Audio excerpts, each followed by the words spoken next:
This tutorial we're going to go over two different types of weld lines. One is the symmetrical type weld line that's on the piece featured here, and the other is a more ramshackle and a random type weld line. We'll be actually working on this piece during the tutorial, but I'll give some tips on the symmetrical weld lines.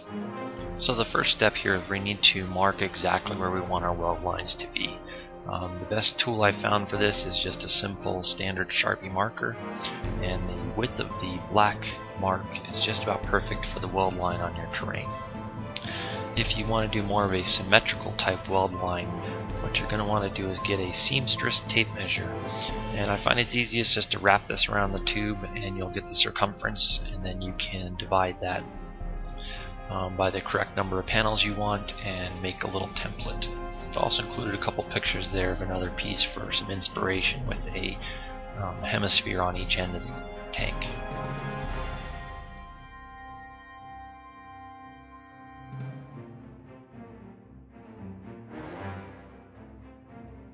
To account for the curvature of the tank, what you're going to want to do is have the top portion of the panel narrower than the bottom portion of the panel. What this means is that the panels are going to have a slight wedge shape to them, but when you view the terrain piece from the top, it will look proper and correct. So now it's time to go ahead and paint on our weld lines. What we're going to use for this is a 3D puffer paint that's designed for fabric. There's a couple different varieties. Some have glitter, some don't, but it doesn't matter. You just want to make sure the tip is very fine and it's designed for writing text on the t-shirt. And what you're going to do is just go along your weld lines and use the width of the black line just to kind of keep them consistent.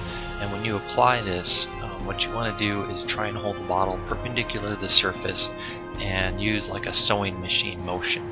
So you're going to actually kind of stitch the weld line on there. And what that will do is give it the correct texture, so it looks like somebody came along with a welder.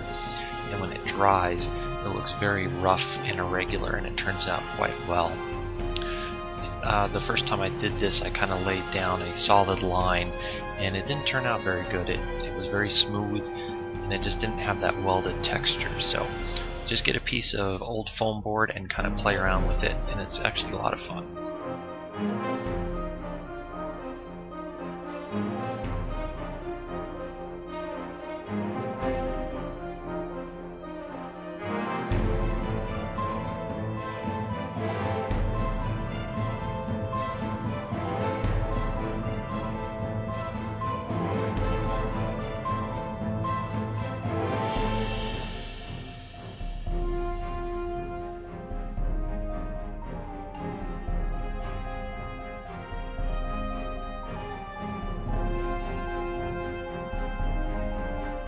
So thank you for taking the time to watch the tutorial here, and please subscribe so that you don't miss out on future installments.